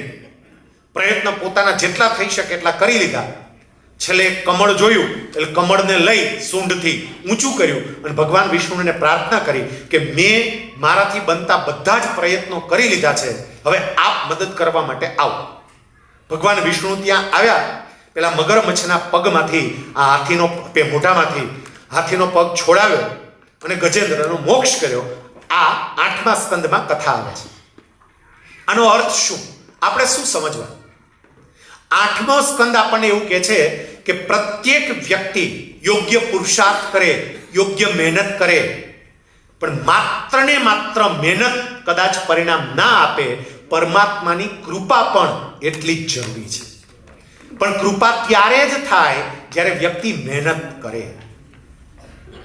આ 8મો સ્કંદ આપણને એ શીખવી જાય છે કે માત્ર ને માત્ર તમારા પુરુષાર્થ પર કે માત્ર ને માત્ર તમારા પ્રારબ્ધ પર તમે નિર્ભર નહીં રહેતા. પ્રારબ્ધ અને પુરુષાર્થ એ બંને જરૂરી છે. પહેલા હું પુરુષાર્થ કરીશ અને પછી મારું પ્રારબ્ધ લખાશે, ભગવાનની કૃપા થશે. મારે છે ને બિલીમોરાની અંદર લેક્ચર હતું ઘણા સમય પહેલા. પછી લેક્ચર પૂરું થયું એટલે અમે પ્રશ્નોત્તરી રાખી હતી. એક કોલેજિયન છોકરાએ મને પ્રશ્ન પૂછ્યો. મને કે સાહેબ તમે નસીબમાં માનો છો? નસીબમાં? એટલે મેં એમને કહ્યું કે નસીબમાં હું માનતો નહોતો, પણ ભૂપેન્દ્રભાઈ પટેલ ગુજરાત રાજ્યના મુખ્યમંત્રી બન્યા ને તેદુનો નસીબમાં માનતો થઈ. તારું નસીબ જેવું તો કાંઈક હોય નહીં, હાવ આમ ન. પણ હવે મારે બીજી વાત એમાં જે કહેવી છે, સમજજો કે માત્ર નસીબ નહીં, એ ભગવાનની કૃપા થઈ, પણ સાહેબ પક્ષે કંઈક તો વિચાર્યું હશે ને, એની કર્મનિષ્ઠા જોઈ હશે, એની વફાદારી જોઈ હશે, એની પ્રામાણિકતા જોઈ હશે, કંઈક તો જોયું હશે. બાકી તો બીજા 182 181 હતા, આને જ કેમ પસંદ કર્યા? અને એટલે પહેલા પુરુષાર્થ, કર્મનિષ્ઠા, પ્રામાણિકતા અને પછી ભગવાનની કૃપા, આ બંને ભેગા થાય ને એટલે સુખ આવે આવે અને આવે. એનું ઉત્કૃષ્ટ ઉદાહરણ અહીંયા બેઠેલા મોટા ભાગના લોકોને બેંકમાં લોકર છે. હું ઇન્કમટેક્સ ડિપાર્ટમેન્ટમાં નથી, તોય મને ખબર છે કે બેંકમાં લોકર છે આપણે. અને આપણા બેંક લોકરને યાદ કરો તો, બેંક લોકર ખોલવું હોય તો કોઈ દી એક ચાવીથી ન ખોલે. બેંકનું લોકર ખોલવા માટે 2 ચાવી જોઈ. આ સમજવા જેવી વાત છે. એક ચાવી બેન્કર પાસે હોય અને એક ચાવી આપણી પાસે હોય. એમાંય પાછું તમે જોજો, બેન્કર પાસે જે ચાવી હોય ને એ એક જ હોય, એ અલગ અલગ ખાનાની અલગ અલગ ચાવી ન હોય, કોઈ પણ જગ્યાએ એક જ લગાડતા હોય. અને આપણા બધાની પાસે જે ચાવી હોય ને બધાની ચાવી જુદી જુદી. બેન્કરની ચાવી એક, આપણા બધાની ચાવી જુદી. અને હવે જ્યારે તમે લોકર ખોલવા માટે જાઓ ને ત્યારે જરા ધ્યાનથી જોજો કે 2 ચાવીમાં સૌથી પહેલા બેન્કરની ચાવી લાગે, સોરી પહેલા આપણી ચાવી લાગે. પહેલા આપણી લગાડવાની ચાવી અને પછી બેન્કર પોતાની ચાવી લગાડે. તમે બેંક વાળાને કહેજો લગાડો તમારી ચાવી લગાડો, તો એમ ન હોય. પહેલા આપણી ચાવી લગાડવાની, પછી પોતાની લગાડીને ફેરવે, તરત ખુલી જાય, પછી આપણી ખોલે. સાહેબ, બેન્કરની ચાવી એટલે ભગવાનની કૃપા અને આપણી ચાવી એટલે આપણો પુરુષાર્થ, આપણી કર્તવ્ય નિષ્ઠા. પહેલા આપણે આપણા પુરુષાર્થ રૂપી ચાવી લગાવવી પડે. બાકી ઓલો તો બિચારો કૃપાની ચાવી લઈને ઊભો જ છે. એ તો ઊભો જ છે કે હા લગાવી તો ખરો, એલા તું તો લગાડ પેલા. આ 8મો સ્કંદ આપણને એ શીખવે છે કે માત્ર ને માત્ર પુરુષાર્થ નહીં, પુરુષાર્થ સાથે પરમાત્માની કૃપા પણ એટલી જ જરૂરી છે. 9મો સ્કંદ, બહુ ઝડપથી બાકીના 4 સ્કંદને પૂરા કરો. 9મા સ્કંદની અંદર રઘુવંશની કથા આવે, ભગવાન રામની કથા આવે અને ભગવાન રામના ચરિત્રના વિવિધ પ્રસંગોની વાતો આવે. 9મા સ્કંદમાંથી આપણે શું શીખવાનું? રામાયણ આપણને પારિવારિક જીવન કેવી રીતે જીવવું ને એ શીખવે છે. એકબીજા પ્રત્યેનો પ્રેમ, એકબીજા માટે ત્યાગ, એકબીજા માટે બલિદાન, આ બધું શીખવા જેવું છે. અહીંયા બેઠેલા જેટલા પુરુષો છે, એક વાત મારે તમને કહેવી છે, એક પાછળ બેઠેલા બહેનોને કહેવી છે. સમયની મર્યાદા છે એટલે જરા ઝડપથી કહું છું. એક બહુ સરસ મજાનો પ્રસંગ રામાયણ, જે આપણે જ્યારે ભાગવત સાંભળીએ અને 9મા સ્કંદની કથા આવે, ભગવાન રામની કથા આવે ત્યારે પ્રસંગ યાદ આવે. પ્રભુ રામ જ્યારે વનવાસ ગયા, ચિત્રકૂટમાં પર્ણકુટી બનાવી અને ચિત્રકૂટમાં પ્રભુ રામ ત્યાં રોકાયા. વનદેવીને ખબર પડી કે પ્રભુ મારા મહેમાન બન્યા છે અને કાયમ માટે અહીંયા રોકાવાના છે. એટલે વનદેવી પ્રભુ રામના દર્શન કરવા માટે આવે. પ્રભુ રામને વનદેવી પ્રાર્થના કરતા એવું કહે છે કે તમે મારા મહેમાન બન્યા છો, તમે અહીંયા આવ્યા છો, મને કંઈક સેવાની તક આપો, હું આપના માટે શું કરું? પ્રભુ રામ એવું કહે છે કે જો તમારે મારા માટે કંઈ કરવું હોય તો જે માર્ગેથી હું અહીંયા પર્ણકુટી પંચવટી સુધી, ચિત્રકૂટ સુધી પહોંચ્યો, તો તમે એક કામ કરો, એ રસ્તામાં કાંકરા બહુ હતા, કાંટા બહુ હતા, પથ્થરોય હતા, એ રસ્તો ચોખ્ખો કરી દો, કારણ કે વાગતા હતા બહુ. વનદેવીને આશ્ચર્ય થયું. એમણે તરત કહ્યું પ્રભુ તમે તો હવે અહીંયા આવી ગયા, હવે તમારે ક્યાં પાછું જવું છે? તમે 14 વર્ષ પછી પાછા જવાના છો, હવે રસ્તો હું ચોખ્ખો કરાવો છો. અને એ વખતે પ્રભુ રામ એવું કહે છે કે મને પૂરો વિશ્વાસ છે કે મારો ભાઈ ભરત મને શોધતો શોધતો મારી પાછળ આવશે. ભરત રાજા છે, પણ મને વિશ્વાસ છે એ રથમાં નહીં બેસે, એ પગે ચાલીને આવશે, એ પગમાં પાદુકા પણ નહીં પહેરે. જે કાંટા, જે પથ્થર મને વાગ્યા એ મારા ભાઈને ના વાગે ને એટલા માટે રસ્તો સાફ કરી દે. અહીંયા બેઠેલી પ્રત્યેક વ્યક્તિને મારે ખાલી એટલું કહેવું છે, અંતરદ્રષ્ટિ કરજો. ભાઈનું કાંઈ પચાવી પાડ્યું નથી ને, જો પચાવી પાડ્યું હોય ને તો સુખ નહીં. અંતરદ્રષ્ટિ કરજો. સાહેબ, કેટલાક ભાઈ સગા ભાઈનું પચાવી પાડે છે, બેનનું પચાવી પાડે છે. મારે જરા વિચારવું પડે કે રામાયણમાંથી હું આ શીખું, 9મા સ્કંદમાંથી આ શીખું કે મારા પરિવારમાં પ્રત્યેક વ્યક્તિ માટે મારે જે કંઈ પણ સમર્પણ કરવું પડે ને એ સમર્પણ કરવું. પાછળ બહેનો બેઠા છે, મારે એ કહેવું છે, પરિવારને સુખી કરવા માટે પરિવારના તમામ સભ્યોના સ્વભાવ સાથે મારે મારો સ્વભાવ મેળવવો પડે. માં સીતાએ દરેક સાથે પોતાનો સ્વભાવ કેવો મેળવ્યો છે. કોઈ પ્રકારનો વાંક ક્યારેય કાઢવાનો નહીં, કોઈ પ્રકારની ફરિયાદ નહીં. પ્રભુ રામની સાથે 14 વર્ષ વનવાસ ભોગવે, પાછા આવે અને પ્રભુ એમનો ત્યાગ કરે, અને તોય માં સીતા પાછું એવું કહે, જન્મો જન્મ મને રામ જેવા પતિ મળજો. કેટલાક લોકો કહે ખરા કે આમ રામ પતિ તરીકે બરોબર નહીં, એટલે તું પ્રમાણપત્ર આપીશ એ પતિ તરીકે કહેવાય? એમના પત્નીને જ પૂછો. માં સીતા એવું કહે છે, મને જન્મો જન્મ તમારા જેવો પતિ મળે. માં સીતાએ પોતાના સ્વભાવને બધાના સ્વભાવની સાથે ટ્યુન કર્યો હતો. બેનો, સુખી થવાનો એક ઉત્તમ ઉપાય આપણા બધાના ઘરમાં, આપણા રસોડામાં છે અને મસાલિયા રૂપે છે. આપણા ઘરની અંદર મસાલિયું હોય, કિચનમાં, રસોડામાં, અને મસાલિયામાં અલગ અલગ વાટકી હોય. તમે જોજો, એ જુદી જુદી જે વાટકીઓ છે એમાં એક વાટકીમાં ખાંડ હોય, ખાંડ ગળી હોય, એક વાટકીમાં મીઠું હોય, મીઠું ખારું હોય, એક વાટકીમાં મેથી હોય, મેથી કડવી હોય, એક વાટકીમાં લાલ મરચું હોય, લાલ મરચું તીખું હોય. બધાયના સ્વભાવ અલગ અલગ, પણ બધું નાખો ને એટલે મસ્ત મજાનું શાક બને. એ જ પ્રમાણે યાદ રાખજો, પરિવારમાં કોઈ લાલ મરચા જેવું તીખું હશે, કોઈ મેથી જેવું કડવું હશે, કોઈ કદાચ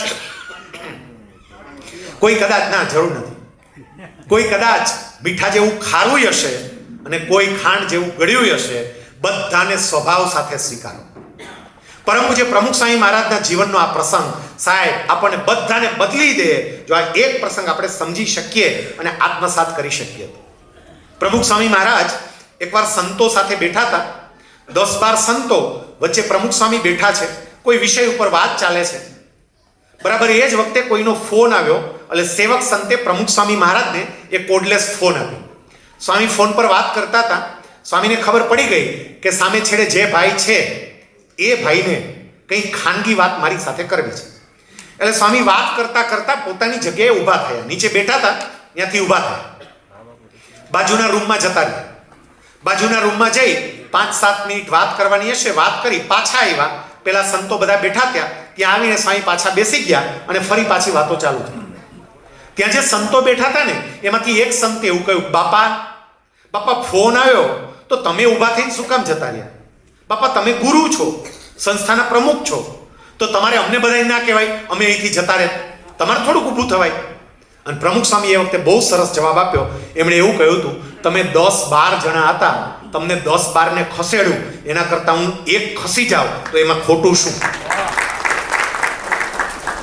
આપણે બાકીના બધાના સ્વભાવ બદલવા છે. બોલો, મારો નહીં બદલ.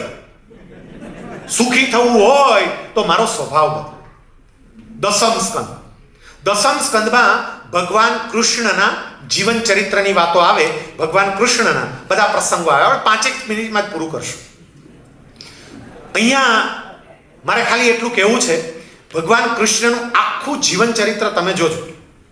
સાહેબ એ રાજાના ભાણેજ હતા, સરપંચના દીકરા હતા, કારણ કે એમના પિતા વસુદેવજી ગામના મુખી હતા, અને છતાં એમનો જન્મ જેલમાં થયો. બાળકનો જન્મ થાય, જન્મતાની સાથે એને ગોદડી મળે, અને ગોદડી નહોતી મળી. માની ગોદ મળે અને ગોદ પણ ના મળી. જન્મતાની સાથે જ માતાને છોડવા પડ્યા.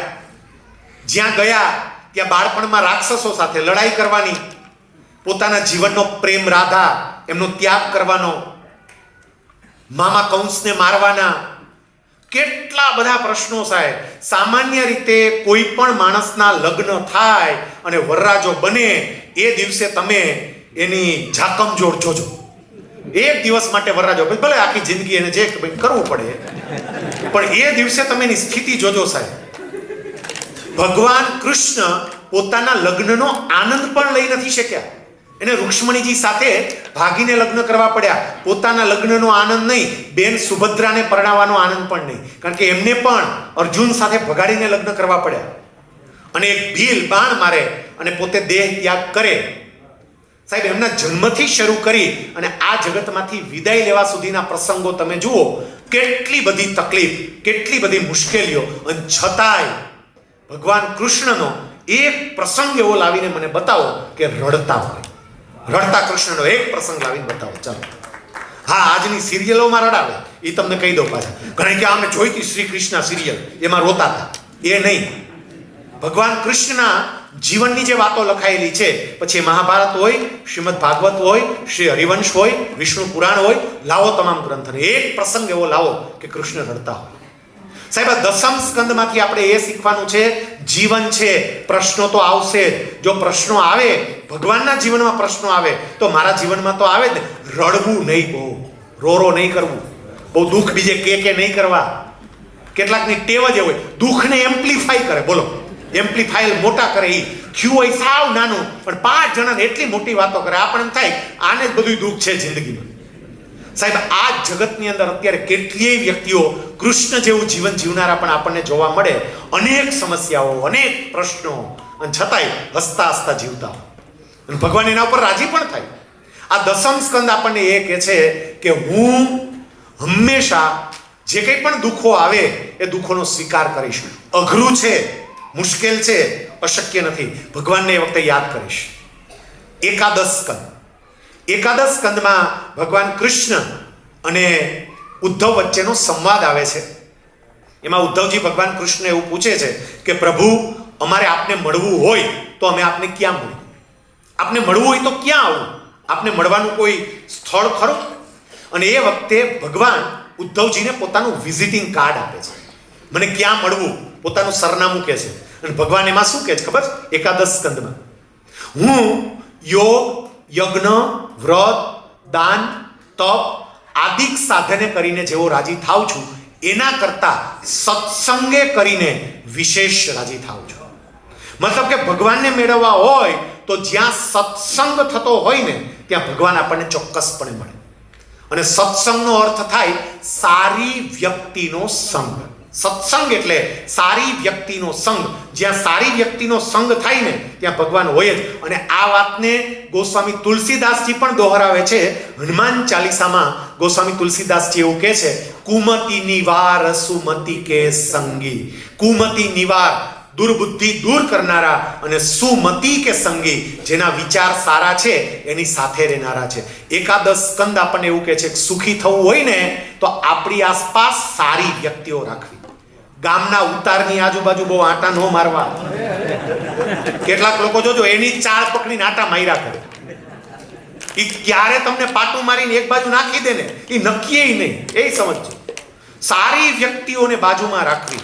જેટલી વ્યક્તિઓ સારી હશે ને, મને સુખની એટલી અનુભૂતિ થશે. કદાચ મારી પાસે ભૌતિક સંપત્તિ ન હોય, કદાચ મારી પાસે કોઈ પદ ન હોય, પણ જો વ્યક્તિઓ સારી હશે ને મારી આસપાસ, વિચારો સારા હશે ને, મારું વાંચન સારું હશે ને, તો મને સુખની અનુભૂતિ થશે. અને છેલ્લો દ્વાદશ સ્કંદ. દ્વાદશ સ્કંદમાં બીજું કંઈ આવતું જ નથી. દ્વાદશ સ્કંદમાં ખાલી એટલી જ વાત આવે કે મહારાજા પરીક્ષિતને તક્ષક નાગ આવીને કરડ્યો. મહારાજા પરીક્ષિતે એકદમ પ્રસન્ન ચિત્ત સાથે પોતાના દેહનો ત્યાગ કર્યો અને ભગવાનના ધામમાં ગયા, અને પરીક્ષિતનો મોક્ષ થયો. આટલી વાત આવે. પણ હવે એમાંથી સમજવાનું શું છે એ જરા જોજો. 2 વ્યક્તિ એવી હતી આ જગતમાં જેને પોતાના મૃત્યુની ખબર અગાઉથી પડી ગઈ હતી. એક હતા મહારાજા પરીક્ષિત. એને ખબર પડી ગઈ હતી કે તક્ષક નાગ કરડવાને કારણે 7મા દિવસે મારું મૃત્યુ છે. અને બીજા હતા મહારાજા કંસ. એને પણ ખબર પડી ગઈ હતી કે દેવકીજીના 8મા સંતાનથી મારું મૃત્યુ છે. હવે આ બંને વચ્ચેનો તફાવત જોજો. પરીક્ષિત પાસે માત્ર 7 દિવસ હતા અને મહારાજા કંસ પાસે ઓછામાં ઓછા 8 વર્ષ હતા. અને આ 7 દિવસ પરીક્ષિતે અત્યંત પ્રસન્નતાથી પૂર્ણ કર્યા, અને એટલી જ પ્રસન્નતા સાથે પોતાના દેહનો ત્યાગ કર્યો. અને બીજી તરફ કંસ પાસે 8 વર્ષ હતા, અને છતાંય કંસે દુઃખ સાથે, ભય સાથે, પીડા સાથે એ 8 વર્ષ પૂરા કર્યા, અને એ જ પીડા સાથે એને શરીર છોડ્યું. આવો તફાવત કેમ? એની પાછળનું કારણ એ છે કે કંસે મૃત્યુથી બચવાનો પ્રયત્ન કર્યો અને પરીક્ષિતે મૃત્યુને સુધારવાનો પ્રયત્ન કર્યો.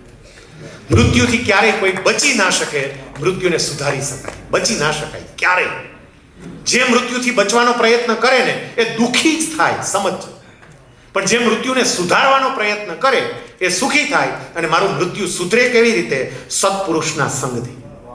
હું સત્પુરુષના સંગે રહું. પરમ પૂજ્ય પ્રમુખ સ્વામી મહારાજ, પરમ પૂજ્ય મહંત સ્વામી મહારાજ જેવા સંતો, તમે કોઈ પણ ધર્મમાં માનતા હોય, કોઈ પણ સંપ્રદાયમાં માનતા હોય, આપણા એ ધર્મના સંસ્કારો આપણામાં આવે તો યાદ રાખજો કે આપણી સદપ્રવૃત્તિઓ દ્વારા આપણું મૃત્યુ પણ સુધરી શકે. આજના દિવસે શ્રીમદ ભાગવત મહાપુરાણ એના 12 સ્કંદની 12 કથાઓ, આ 12 સ્કંદના 12 ખભ્ભાઓ આપણને સુખી રહેવા માટે, આપણા જીવનની અંદર આનંદ આવે એ માટે આપણે શું કરવું જોઈએ એ વાતો મેં તમારા સૌની સમક્ષ મૂકી છે. આપ બધાએ પણ બહુ જ પ્રેમથી આ વાત સાંભળી છે. હું અહીંથી જોઉં છું 9:30 થઈ ગયા, જમવાનો સમય થઈ ગયો ક્યારનોય, અને એક પણ વ્યક્તિ વચ્ચેથી ઊભી થઈને ગઈ નથી. સાહેબ, આ બતાવે છે કે આપણા ઋષિ મુનિઓએ આપેલા આ વિચારો કેટલા અદ્ભુત છે. આપણે એને સ્વીકારતા નથી, દુનિયા તો એને સ્વીકારતી થઈ ગઈ. તમને ખબર ના હોય તો કહું, જર્મનીની 12 યુનિવર્સિટીની અંદર સંસ્કૃત ભણાવવામાં આવે છે, જર્મનીની 12 યુનિવર્સિટીમાં. અને આપણે આજની કેટલીક આધુનિક પેઢી આપણા શાસ્ત્રોને થોથા સમજે છે. એ કે આમાં શું હોય, આ બધી વાર્તાઓ છે, બધી પુરાણોમાં બધી વાત એ ઋષિ મુનિઓએ અલગ રીતે કીધી છે, પણ એની પાછળ જીવનના બહુ મોટા મર્મ છે. હું મારી સનાતન હિન્દુ સંસ્કૃતિને પ્રેમ કરું, મારા આવા સદગ્રંથોને આદર કરું, એની વાતો મારી નવી પેઢીને કરું, મારી નવી પેઢી અને મારી જાતને મંદિર અને ધર્મના સંપર્કમાં રાખું, અને એ રીતે સાચા અર્થમાં હું સુખી થાઉં. આજના દિવસે ઈષ્ટદેવ ભગવાન સ્વામિનારાયણ, તમામ દેવતાઓ, તમામ અવતારો, બધાના ચરણોમાં એવી પ્રાર્થના કરીએ કે અહીંયા જે કંઈ પણ વાત થઈ છે એ વાત આપણને સૌને સમજાય, આપણે એમને આત્મસાત કરીએ, અને આમાંથી આપણને જે લાગુ પડતું હોય એ આપણા જીવનમાં ઉતરે એ માટે પ્રભુ આપણને સૌને બળ, બુદ્ધિ અને શક્તિ આપે એવી એમના ચરણોમાં પ્રાર્થના. શ્રી સ્વામિનારાયણ ભગવાનની જય.